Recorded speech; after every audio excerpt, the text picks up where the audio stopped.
Buenas noches, hermanos. Dios los bendiga. Para mí es un placer estar aquí participando con ustedes. Yo tengo un aprecio especial por esta iglesia de Quisqueya 2, por las personas que he conocido en esta iglesia a través de los clubes, ¿verdad? Que es donde me desenvuelvo mayormente. Y quiero agradecer a Angel por la invitación, además de agradecerlo, felicitarlo, porque veo que él es un anciano completo que se maneja bastante bien y toma, siendo tan joven, responsabilidades grandes. Que Dios te bendiga, Angel. Y ahora, cuando yo escucho que han estado 99 días tratando este tema de la oración, me pongo un poquito como, yo no diría nervioso, sino un poquito quizás preocupado, porque ya ustedes son especialistas en el tema y quizás me pueden enseñar a mí más que yo tratar de enseñarle algo a ustedes. Pero yo no voy a enseñarles nada, yo voy a simplemente leer la Biblia y vamos a hacer algunos comentarios sobre eso. Yo quiero saludar a Javier, déjenme ponerme los lentes, a la familia Gramonte, a Alexis, Franklin del Rosario, Juan de León y familia que están ahí, Lucrecia, Nidia Bonilla, Leslie, perdón, Carmen, Nancy, Juan Eulogio, Noeli, Allen, Melissa y Christopher, no sé cómo, que Dios los bendiga a todos. Y ahora vamos a entrar en el tema, pero antes vamos a tener una corta oración que yo voy a hacer desde aquí. Padre, gracias por esta noche, gracias por esta iglesia de Quisqueya 2. Ahora vamos a estudiar tu palabra, solicitamos que tu Espíritu Santo nos dirija, que nos haga entender lo que leemos, que lo que leamos, Señor, quede grabado en nuestras mentes y corazones, que tengamos un oído atento para escuchar y un corazón dispuesto para obedecer. En el nombre de Jesús. Amén. Muy bien, entonces iniciamos. Yo quiero, como ustedes son especialistas, yo le he puesto como título Enséñanos a orar a este tema. Y hay dos tipos de oraciones, básicamente. Hay cantidades de definiciones sobre esto. Y la última que leí recientemente la clasifica en dos grandes tipos. Ustedes pueden subdividirla en tres. Las oraciones en las cuales le pedimos cosas a Dios, o le pedimos a Dios que haga algo, puede ser material o no tangible, son de peticiones y son enteramente bíblicas. Y el otro tipo de oración son las oraciones donde queremos estar en comunión con Dios, queremos agradar a Dios. Digamos que ese es el nivel más alto, ¿verdad? De orar, cuando conversamos con Dios como por diversión, casi, como hablamos con un amigo, con ese interés que hablamos con un amigo o una amiga.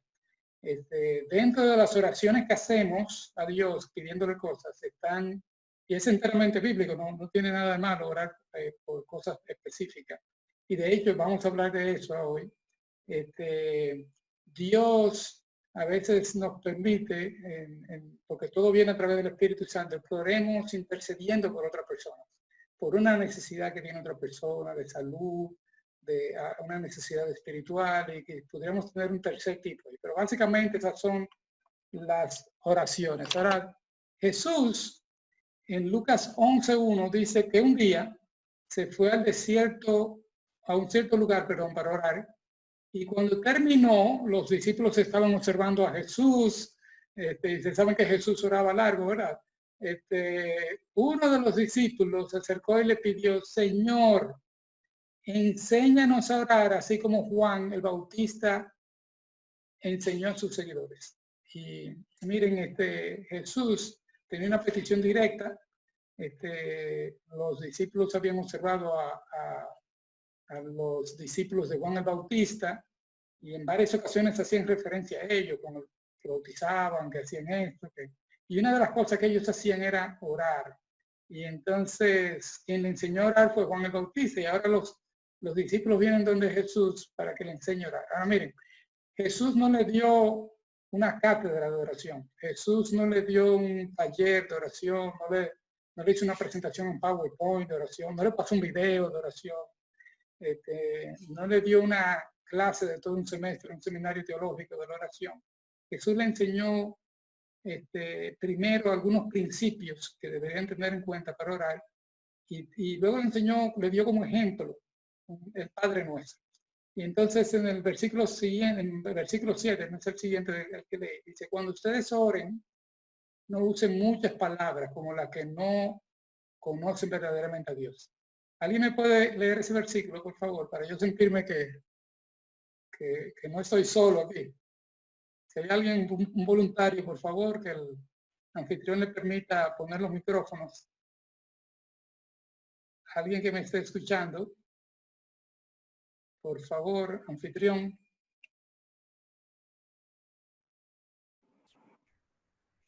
Vamos a detenernos hasta que yo confirme que me escuchan.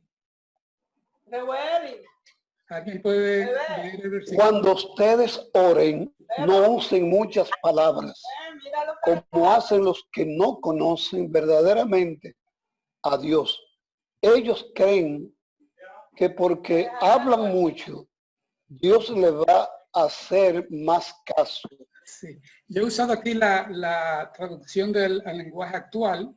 Pues a veces hay que tomar otra traducción que la que uno usa usualmente para un poquito tomar el versículo más fresco. Y aquí dice, no oren largo, no usen tantas palabras. Nosotros hemos hecho de la oración un arte.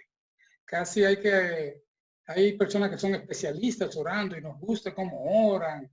Y hemos hecho casi reglas de cómo se empieza y cómo se termina, etcétera. Pero uno de los consejos que da Dios, Jesús, dice, no usen muchas palabras.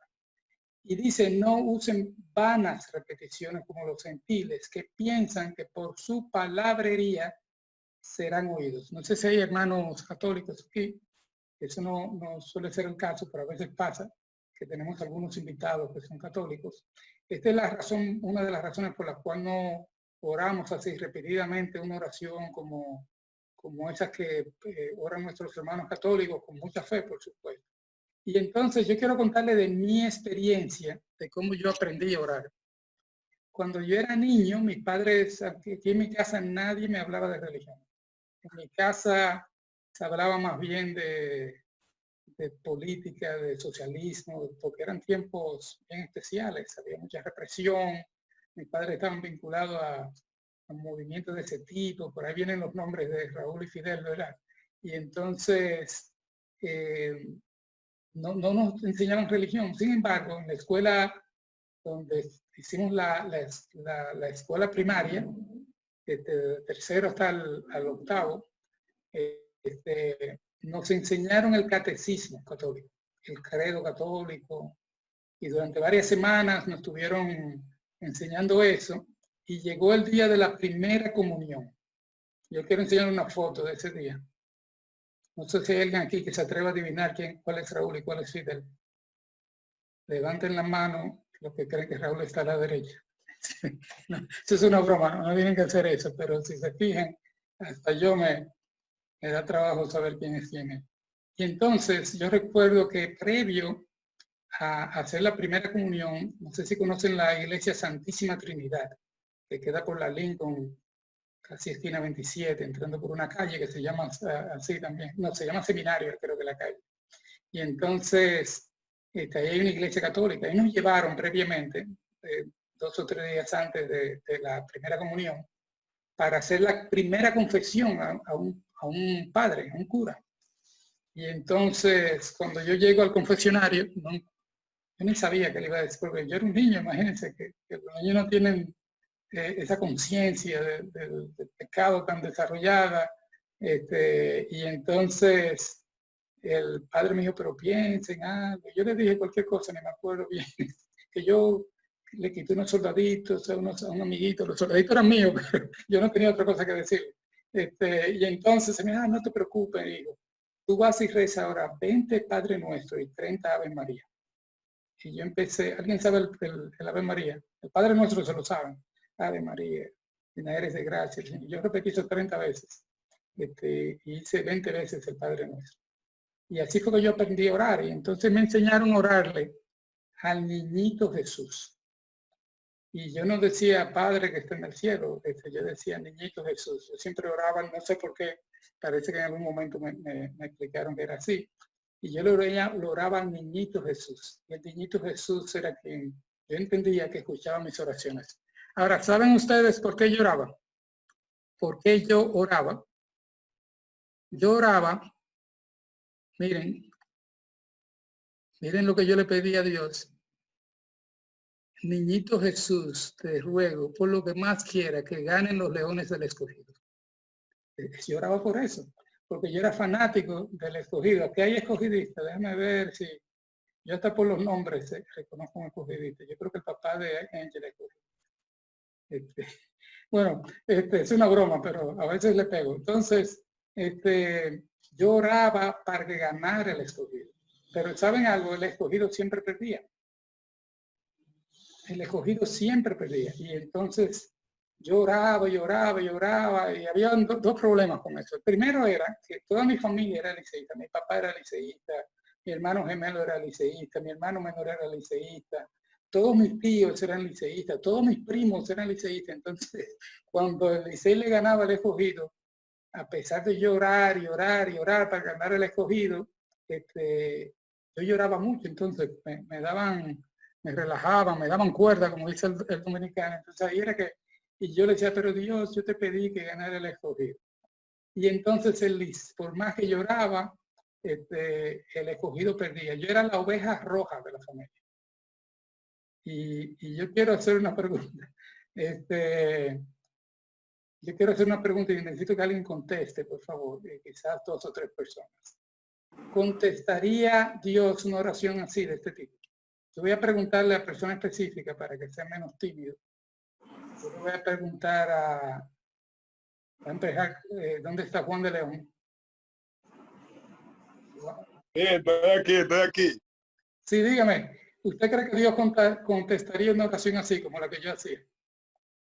Bueno, yo considero que eso es un juego de azar, prácticamente. Son juegos que yo considero que no tienen gran importancia, pero lo veo de esa forma. Podría contestarla, pero directamente como que no le veo tanta importancia a eso. Correcto. No le veo tanta importancia. Y no habría otro problema con eso. Mientras hay 2 o 3 orando porque gana el Escogido, hay 100 orando para que gane el Licey. Entonces, Dios tendría que tomar bando. Y eso es como dice el hermano de León, eso es un juego, un deporte, y Dios no necesariamente interviene en eso. Pero yo tenía mucha fe, yo seguí orando. Yo nunca perdí la fe en Dios, por suerte, pero sí perdí la fe en el Escogido. Y entonces, pero sin embargo, esa no era la única cosa por la cual lloré siendo niño. La otra cosa por la que lloraba era para que mi papá y mi mamá no pelearan. Mis padres son gente buena, individualmente eran muy buenos, pero juntos eran dinamita. Y entonces había ese tema de los caracteres, las personalidades, y discutían y peleaban. Y a veces la pelea era física, no solamente verbal. Y eso me aterraba enormemente a mí. Pero yo le tenía un terror, un pánico a esos pleitos, a esas discusiones. Y cuando ellos peleaban, yo me trancaba en el baño, cerraba con el seguro y me quedaba ahí hasta que pasara todo, hasta que pasara la tormenta. Y ya cuando ellos se daban cuenta, calmaban los ánimos y entonces me iban a decirme que salga, que ya está bien, que todo estaba en orden, que etcétera. Y yo lo oraba para que ellos no pelearan. Ahora yo quiero hacer una pregunta. ¿Esa oración era buena o mala? ¿Era como la primera? O le voy a preguntar ahora a Angélica, por favor. Bueno, ¿qué usted cree de eso? Esa sí era una oración buena. Sí, gracias, Angélica. Eso era lo que yo creía, que era una oración buena. Sin embargo, entonces, ¿por qué Dios no contestó mis oraciones? Mis padres seguían peleando y ellos terminaron divorciándose. Y cuando se divorciaron, santo remedio. No lo estoy diciendo a nadie que se divorcie. Y No, entonces hicieron un pacto patriótico y decidieron vivir todos en el mismo edificio donde vivimos. Mi padre vivía en un piso y nosotros vivíamos en otro, pero mi papá desayunaba, almorzaba y cenaba en mi casa, nos acostaba con un besito de buenas noches, nos arropaba, es decir, estaba presente, pero ya como estaban divorciados, no había pleitos, porque no tenían ese derecho, ¿verdad?, de estarse peleando. Y entonces Dios, con el tiempo, buscó una solución diferente, no que él hizo que se divorciaran, pero él tenía en mente otras cosas. Ahora yo le voy a decir algo, cuando yo le oraba al escogido, yo creo que Dios estaba escuchando mis oraciones. Él no le iba a responder, obviamente, porque es como un niño que le pide a un padre, dame leche, y el padre dice, ok, la leche es buena para ti, te voy a dar leche, te voy a dar comida. Ahora yo quiero un Nintendo, yo quiero un Wii, yo no estoy muy actualizado en eso de los juegos. El padre dice, mira, no te lo puedo dar ahora, no te lo voy a dar. Yo quiero que tú me compres un celular, un niño de 7 años, por ejemplo. ¿Usted se lo va a comprar?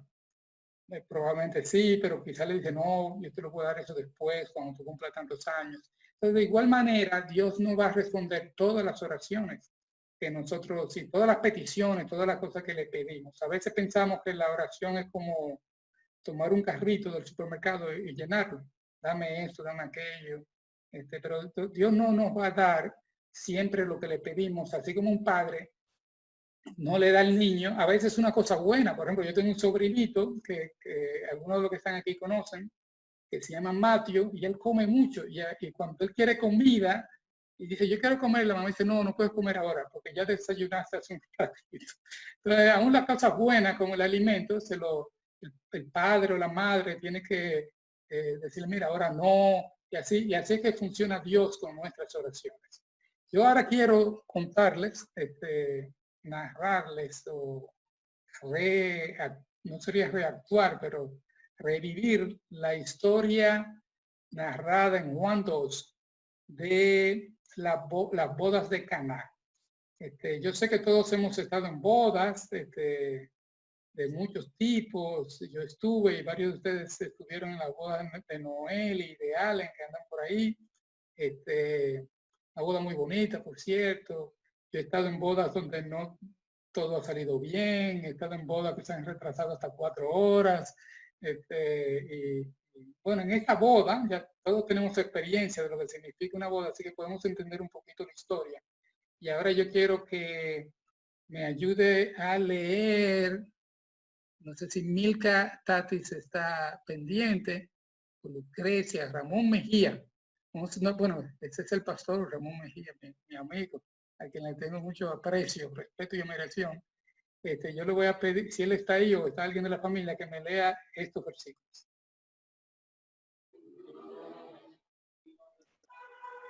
Al tercer día se celebraron unas bodas en Caná de Galilea y estaba allí la madre de Jesús. También fueron invitados a las bodas Jesús y sus discípulos. Gracias, pastor. Entonces aquí hay Dios un problema. Bendiga, hijo mío. Gracias, señor. Mira, aquí hay un problema. Evidentemente, aquí habían demasiados invitados. Porque miren que no solamente invitaron a Jesús, sino que Jesús va con sus 12 en llaves, sus compinches, sus discípulos. Entonces estaba Jesús, viene Jesús con esta patrulla, ¿verdad? Entera, la boda. Así que aquí empieza el problema. Había mucho público. Ahora miren lo que dice los siguientes versículos. Le vamos a pedir, déjeme ver, no sé si Noel y Allen puede leer esos versículos, por favor. Si están ahí cerca de la pantalla. Y faltó vino. Entonces la madre de Jesús le dijo, no tienen vino. Jesús le dijo, ¿qué tiene que ver esto con nosotros, mujer? Aún no ha llegado mi hora. Muy bien, y responde ahora Noeli, por favor. Entonces María le dijo a los sirvientes, hagan todo lo que Jesús le dijo. Continuamos ahora con Noelia o Reimi o con el mismo Ángelo que nos pueda leer estos versículos. Cualquiera de ustedes, el 6 al 7. Allí había 6 grandes tinajas para agua, de las que usan los judíos en sus ceremonias religiosas. En cada tinaja cabían unos 100 litros. Jesús les dijo a los sirvientes: llenen de agua esas tinajas.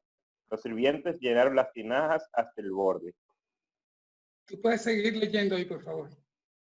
Luego Jesús les dijo: ahora saquen un poco y llévenselo al encargado de la fiesta para que lo pruebe. Así lo hicieron.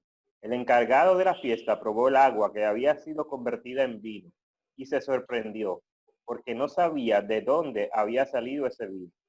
Pero los sirvientes sí lo sabían.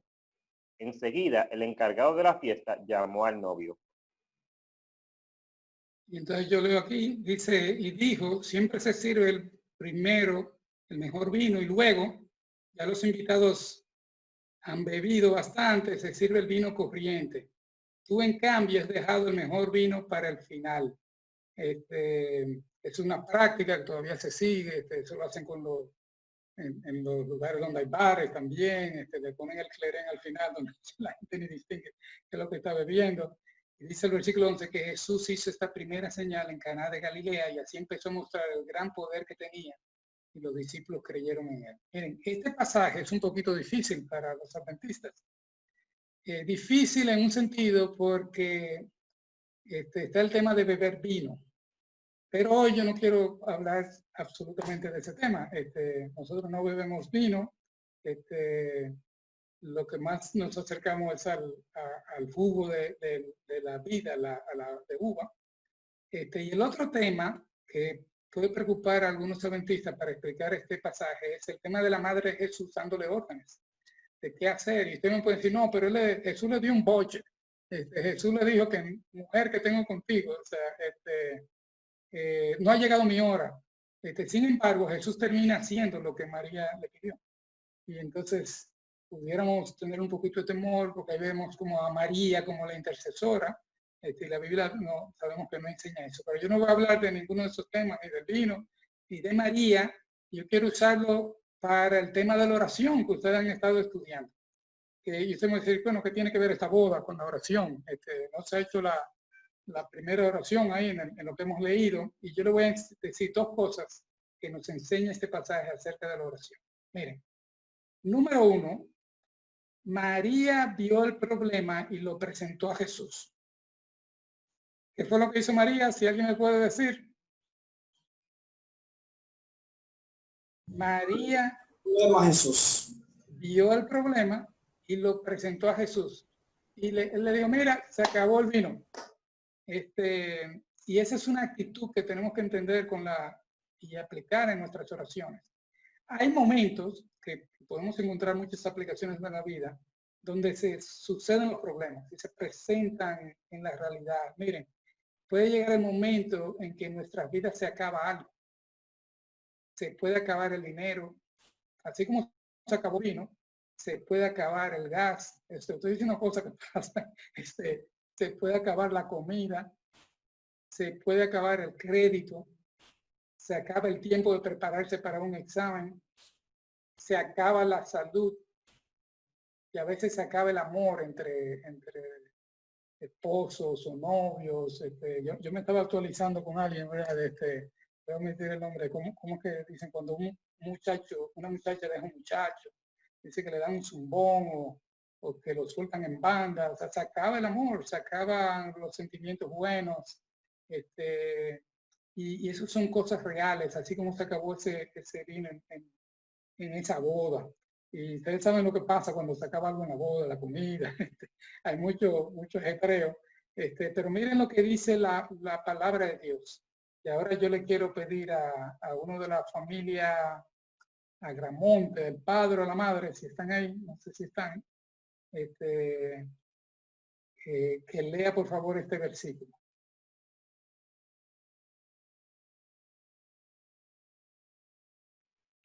Y si no está uno de ellos, puede ser el mismo Angel. Filipenses 4, 6 al 7. Adelante. No se preocupe por nada, más bien oren y pídanle a Dios a todo lo que necesiten y sean agradecidos.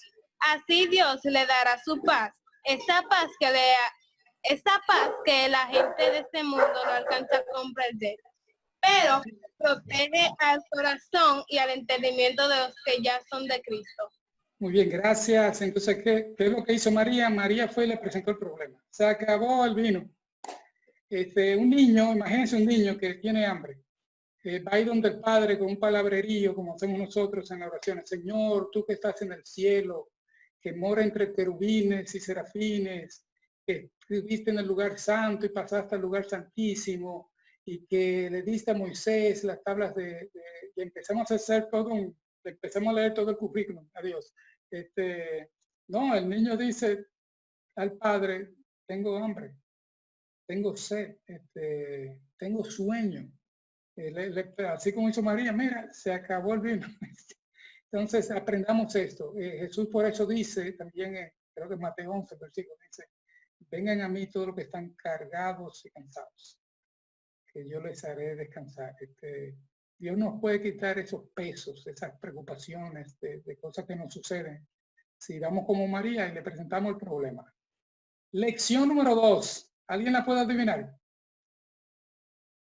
Yo estaba resaltado en uno de los versículos, pero ahora lo vamos a decir en español, como dice una persona que yo conozco, en arroz y habichuela.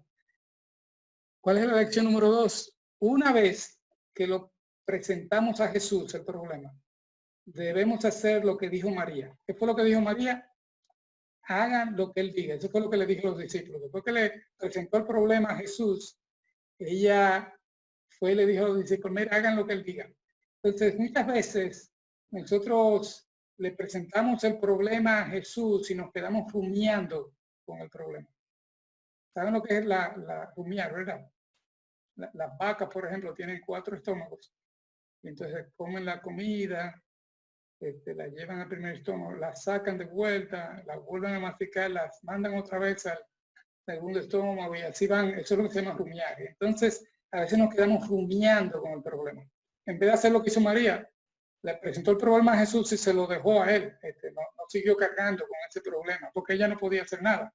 Y entonces María dice, hagan lo que él diga. Cuando vamos a Jesús y le presentamos el problema, tenemos que aceptar su voluntad. Lo que Jesús diga.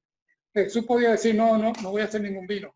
Eso no es un problema mío, que beban agua, deje eso así, que vaya otro a buscarlo. Nosotros tenemos que aprender a aceptar la voluntad de Dios. Si ustedes han oído decir que Dios contesta de 2 maneras. Sí, no, y hay una que dice espera. Un amigo decía que hay una 4ª manera en que Dios responde las oraciones, quizás sí o quizás no. Pero el tema es que debemos aceptar la voluntad de Dios. Entonces, ¿cuáles son las 2 lecciones de esta noche? Ir y presentar el problema a Jesús. Mira, la salud de mi mamá está mal, la salud de mi padre, la salud de un sobrino. Estoy hablando de casos reales. Tengo este problema económico, y dejárselo a él, que él busque la solución. En 1 Pedro 5:7 la Biblia dice así que pongan sus preocupaciones en las manos de Dios. ¿En quién vamos a poner las preocupaciones? ¿En las manos de quién? En las manos de Dios. Entonces, pues, Él tiene cuidado de ustedes. Dios sabe nuestras necesidades, Dios sabe los problemas por los cuales pasamos. Y como dice la misma Biblia, ¿qué padre? Si su hijo le pide pan, le va a dar una piedra, o sea, le pide tal cosa. Yo quiero terminar, ustedes deben estar un poquito cansados, y es tiempo como de ir cerrando. Yo quiero terminar con la historia de la doctora Helen Ross Beard. Ella nació en el 1925, murió en el 2016. Fue una misionera inglesa que pasó casi 20 años, con algunas interrupciones, siendo misionera en el Congo desde el año 1953 al año 1973. Ella estudió medicina en la Universidad de Cambridge, y se graduó, se unió a una conferencia de cristiana, y entonces fue como misionera en los años 50 y 60 a la República del Congo. Hay película y hay un libro, lo pueden buscar en internet, de la historia de ella. La película se titula Mama Luca Comes Home, que es una historia fascinante de esta mujer que pasó 20 años ayudando a niños sin madres y a adultos bien como doctora. Entonces ella primero se ubicó en un lugar llamado Ibambi en el Congo, una selva. Y ahí construyó más o menos lo que sería como un hospital, pero después de unos años hubo algunos problemas. Ella llegó en el 53, 54 al Congo. En el 1958 ella tuvo que regresar a Inglaterra. 2 años después, en el 1960, la doctora Helen Crosby regresa al Congo y esta vez se traslada porque el primer lugar que había hecho había sido parcialmente destruido. Habían guerras civiles en ese país y era muy difícil, así que ella se trasladó a otro lugar que se llama Nebobongo, en el Congo, una selva, y ahí construyó en lo que era un leprocomio abandonado, un lugar donde llevaban leprosos. Ahí construyó lo que sería como un hospital, una escuela donde ella daba clases a parteras que ella le enseñaba cómo hacer partos, y también hizo un orfanatorio donde tenían niños que vivían permanentemente. Ella era muy querida porque le facilitaba comida, agua, muchas personas que llegaban a ese lugar que ni siquiera vivían en esas instalaciones, y desde ahí ayudó a muchas personas. En el año 1964, de nuevo la guerra civil se hizo muy fuerte. Y ella fue apresada por una banda de militares que entraron al campamento, al lugar donde estaba la escuela, etcétera, y la raptaron, se la llevaron a ella y otras personas, y durante 6 meses, más bien 5 meses, perdón, según narra la historia, ella estuvo presa y fue golpeada numerosas veces, fue violada, fue violada repetidas veces durante esos 5 meses. Y cuando alguien se enteró que la doctora Rosebeer estaba prisionera, de esas personas, de esas tantas personas que ella había ayudado, se pusieron de acuerdo y entonces entraron al lugar y la sacaron a la fuerza. Pudieron sacarla. Eso sucedió en el año 1964. Y entonces ella regresó a Inglaterra. Imagínense después que usted pasa por experiencia de ese tipo. Pero adivinen qué, 2 años después, en el 1966, la doctora Rosebeer regresó al Congo para continuar desde el 66 al 73 la obra médica que ella había iniciado y que había tenido tanto éxito. Eso es lo que se llama ser un misionero de corazón, porque después que le pasan tantas cosas, que usted ha hecho tanto y que suceden cosas malas como esa, que usted lo apresen, lo azoten, lo torturen y además la violen, o sea, como que uno no quisiera volver a ese lugar y ella volvió a ese lugar. Para lo que yo quiero contarles acerca de esta interesante personaje es una historia. Bueno, aquí hay una frase de ella se hizo famosa, ¿verdad? Con esa historia y durante muchos años estuvo predicando en Europa. Ella dice, nunca Dios usa una persona grandemente hasta que ha sido herido profundamente. El privilegio que te ofrece el Señor es más grande que el precio que tienes que pagar. Y ese privilegio, recuerda, es más grande que el precio. Esa es una de sus famosas citas. Y entonces hay una historia muy interesante. En una ocasión, una madre estaba por dar a luz y estaban trabajando con ella, las parteras y ella misma, pero en medio del parto la madre murió. Y la madre murió dejando huérfanos al niño que pudieron salvar, el niño recién nacido, y a una niña de 2 años que ya tenía. Y para salvar al niño, como había sido un poquito prematuro, habían serios problemas. Estaba en una selva, en África, en ese tiempo, y no había no había incubadoras, no habían, algunos de ustedes, yo creo que hay aquí varios que están en el área de salud, Sabemos que es una unidad neonatal, ¿verdad? Donde ponen a los niños en incubadoras, y le dan seguimiento. No había nada de eso. Y la vida del niño estaba en serio peligro y tenían que calentarlo. Si no tenían nada, ella le decía a las enfermeras que lo abrazaran para transmitirle calor. Y entonces se habían acabado las botellas de agua, las bolsas, no sé cómo le llaman a esto, ¿verdad? En inglés le llaman botellas de agua.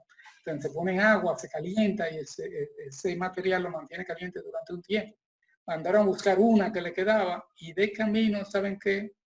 Se rompió. Ya no habían de estas botellas de agua y entonces, ¿qué iban a hacer para salvar la vida del niño? No sabían qué hacer, excepto que le dijo a 2 enfermeras que durmieran en la cama junto con el niño a ver si sobrevivía durante la noche. Y cuando ella regresó al orfanatorio, contó la historia a los niños antes de acostarse. Y al día siguiente, una niña dice que quiere orar. Y entonces una niña llamada Ruth de 12 años hace esta oración. Señor Dios, por favor, haz que aparezca una botella de agua. Pero eso tiene que aparecer hoy, porque ya si continúa hasta mañana ya el niño va a estar muerto. Y por favor, Padre, ya que te vas a poner en eso, si tú puedes, traerle una muñequita también a la hermanita para que ella sepa que tú le amas. Cuando la doctora escuchó esa oración, fue impactada por la fe de una niña. Así como lloraba, ¿verdad? Le pedía cualquier cosa a Dios por el escogido, para que mis padres dejaran de pelear, etc. Esta niña oró con fe y pidió a Dios algo muy concreto, muy tangible, así de que debemos orarle a Dios. Y le dijo, mira, que aparezca una botella de agua y tráele una muñequita. Bueno, una cosa es oír una oración bonita y otra cosa es verla contestada. A las 2 horas, alguien llega tocando la puerta. No, tac, tac, tac, tac, tac. Y entonces la doctora va a la puerta y hay una persona que ha llegado en un vehículo con un paquete que han enviado por correo. La doctora cuenta que nunca, en todos sus años que estuvo en el Congo, nunca había recibido una carta. Nunca había recibido una tarjeta postal y mucho menos un paquete. Y aquí estaba un paquete a 2 horas de que una niña de 12 años hiciera una oración como la hacen niños de fe. Y entonces ahí empezó un poquito a emocionarse la doctora, pero será, ¿qué habrá aquí en esta caja? Trajo la caja a la mesa, puso a todos los niños alrededor y ahí estaban todos expectantes a ver qué había en la caja. Empezaron a desatar las cuerdas que amarraban la caja, abrieron la caja, pero lo que había era ropitas y algunas cosas de conflé, de pasas, y siguieron buscando y buscando, y como ya cuando habían perdido la fe, a mitad de vaciar la caja, encontraron la botella de agua nuevecita. Dios, escuchen eso, Dios había contestado en tiempo récord una oración que había hecho una niña. Estas personas, miren, estaban en el corazón de la jungla, de la selva, lugar donde era muy difícil llegar. Y entonces siguieron sacando cosas y adivinen que cuando llegaron al fondo de la caja había una muñequita también para la niña pequeña de 2 años que había perdido a su mamá en el parto. Dios hace milagros. Y Dios es bueno todo el tiempo, absolutamente bueno. Ahí está una foto de ella, aquí está un libro que ella escribió que se llama Que hay en el paquete. Y yo quiero ahora quitar esto para cerrar el mensaje. Dios es bueno, como dicen, Dios es real, Dios es bueno todo el tiempo, pero además es sorprendente.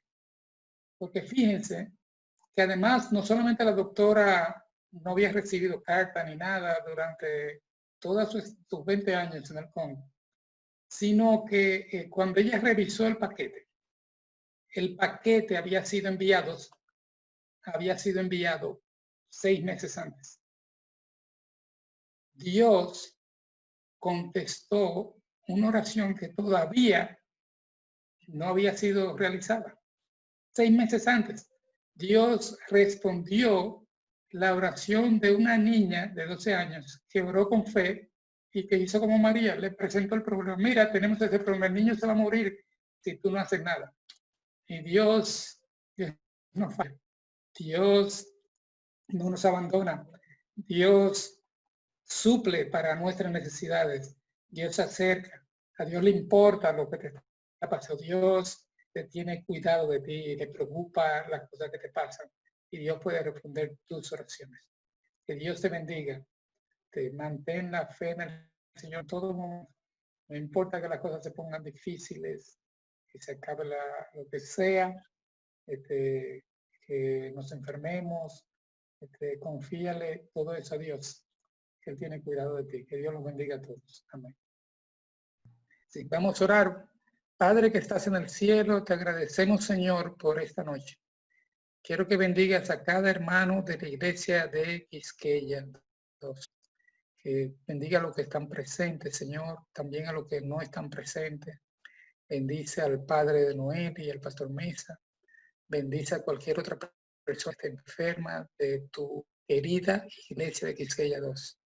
Bendícenos, Señor, en este sábado, que podamos disfrutar de la comunión contigo, que podamos disfrutar de las oraciones y las necesidades que tengamos en nuestros hermanos de Quisqueya 2, que tú la tomes en cuenta y responda según es tu voluntad.